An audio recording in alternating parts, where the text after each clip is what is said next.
Okay, we're back out here, day 4, day 5 of the water heater replacement project.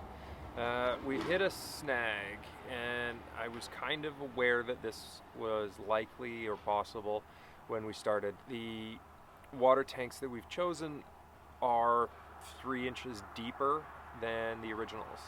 And I thought this was a problem that would be relatively easy to solve.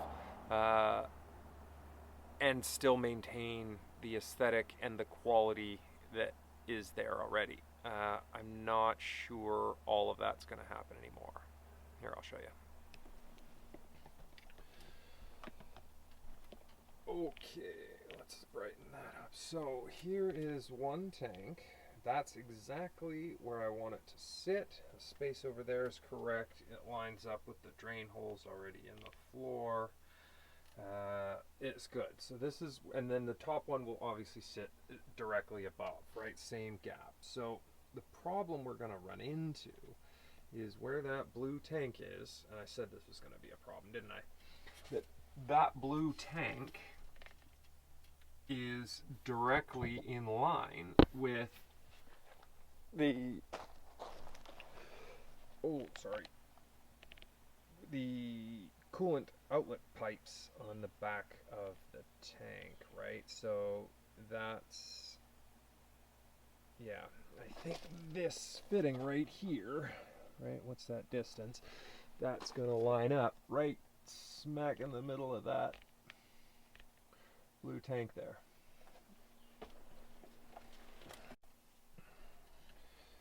So obviously that's not going to work.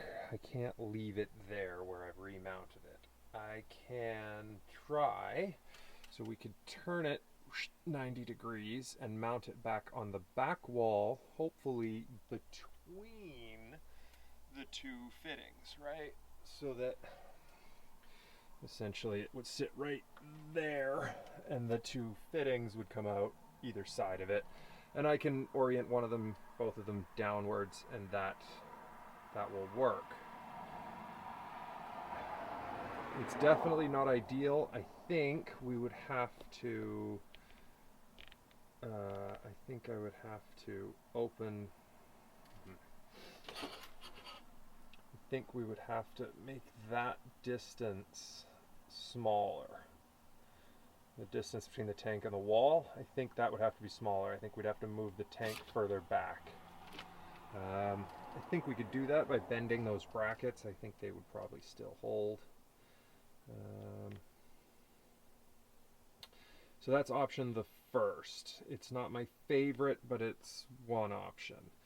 Second option, we flip that tank over and we put it on this side. Now, currently, there is a shelf right here at this height, goes in all the way to the back.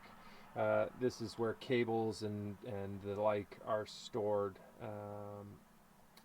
So we could take that bottle, spin it around. Now you can see it's too tall to fit under that beam section there and also over this shelf, right? So the fitting sticks down below this shelf. So we would actually have to take the bottle and move it here. So we would come this way with it and it would sit here so that we could get a 90-degree fitting out the bottom and the top would fit without hitting that beam. Again, it's not ideal. It takes up all that space in this cabinet then, and then makes that shelf not usable. And then our fitting is going to come through here somewhere, and we'll have to immediately turn and go down and then wrap around the back. All not, not unsolvable problems, just more problems. I'm not sure yet how we're going to solve all that. Stay tuned. We'll see. So another thought I've had just now is, what if we move the air tank and the compressor into this bay, and then we could move the blue tank over in that corner where that tank is. That should leave us with enough room. Now, that tank, that air tank, does not have a drain in a location that works for that, but we could certainly replumb it. We could make one of those a drain in the side of the tank, and then we could plumb into there. That's not a big deal.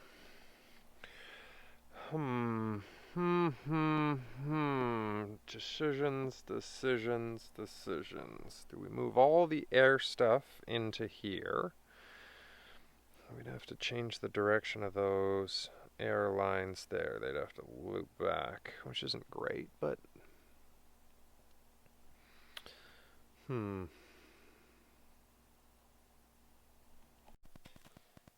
I have brackets over here repainted for the compressor and the top of the hot water tank, and this is our plywood solution for underneath the tank. It's not laminate, but it'll do. Alright, good morning again. Day 4, day 5 of the hot water tank replacement. And here's how we are today. Alright, as you can see, I have made the decision. We have moved the blue tank over there. I think that'll work much nicer. One last little PEX connection there, and all this still needs to be crimped. But I think that'll work better. And then we're going to put the air tank and the air compressor up on this side. All right, let's place the first hot water tank.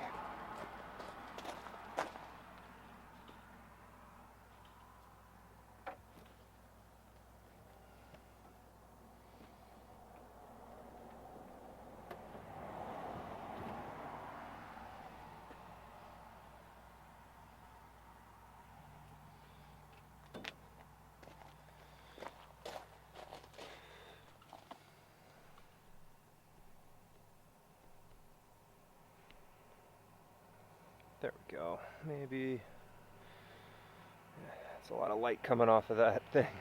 All right, let's go get the second and make sure it fits.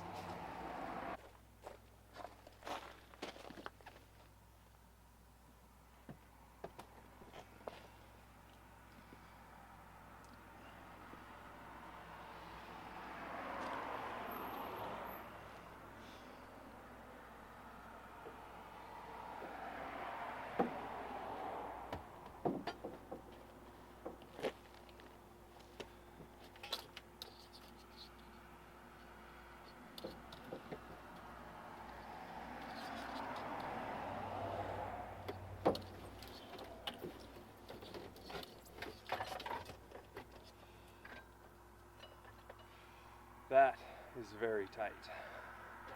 But it's in, and it fits, and I like it. Yeah, looks good.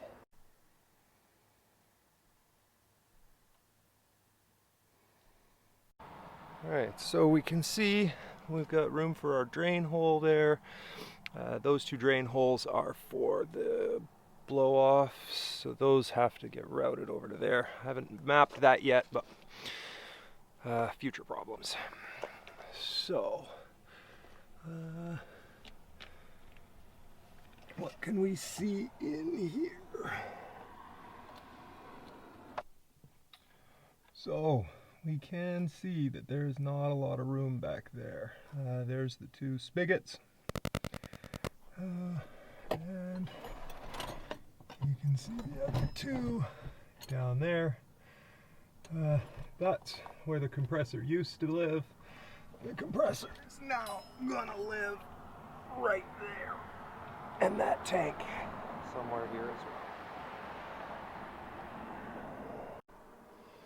Alright, so the next thing we need to make sure fits is our bracket. So it should go. It's just gonna work out entirely too well. Love it. I love it. Yes. So that wants to go right there, which means this is just ever so slightly.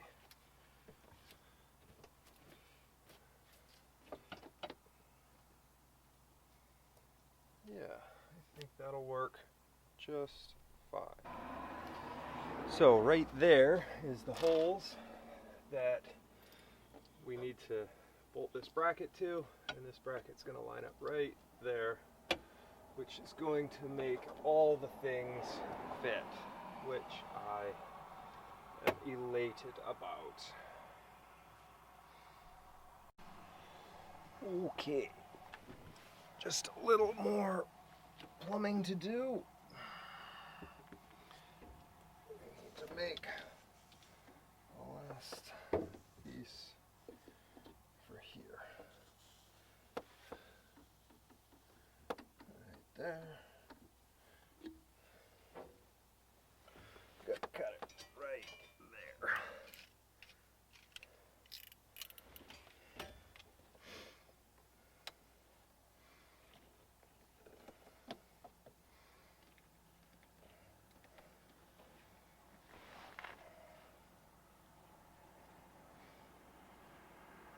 Yes, yes, I know. Safety third, right?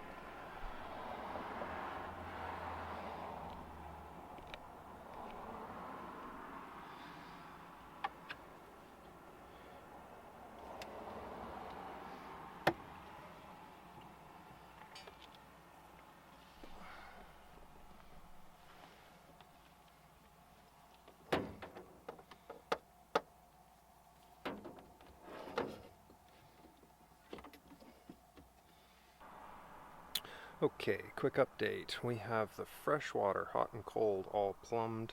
Obviously there's only one tank in here, but I wanted to make sure that all of this was going to do what I wanted it to do.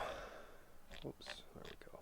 You can see in there, back to the tank, all PEX crimps, everything's nice and tight.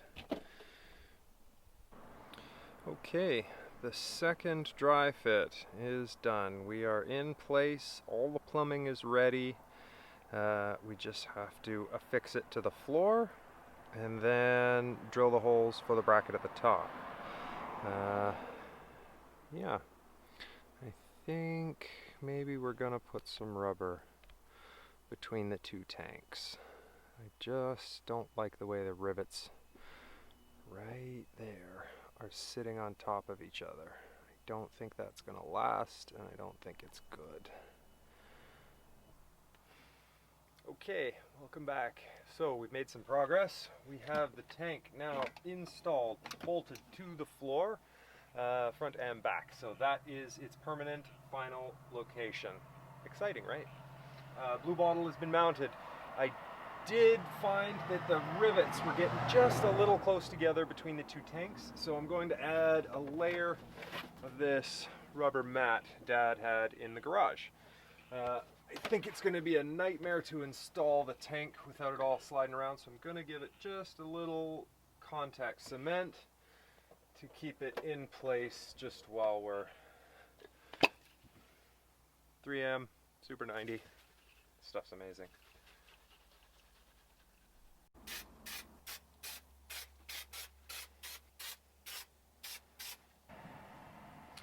Alright, we'll let that tack up, and we'll flip that over and paint the backside.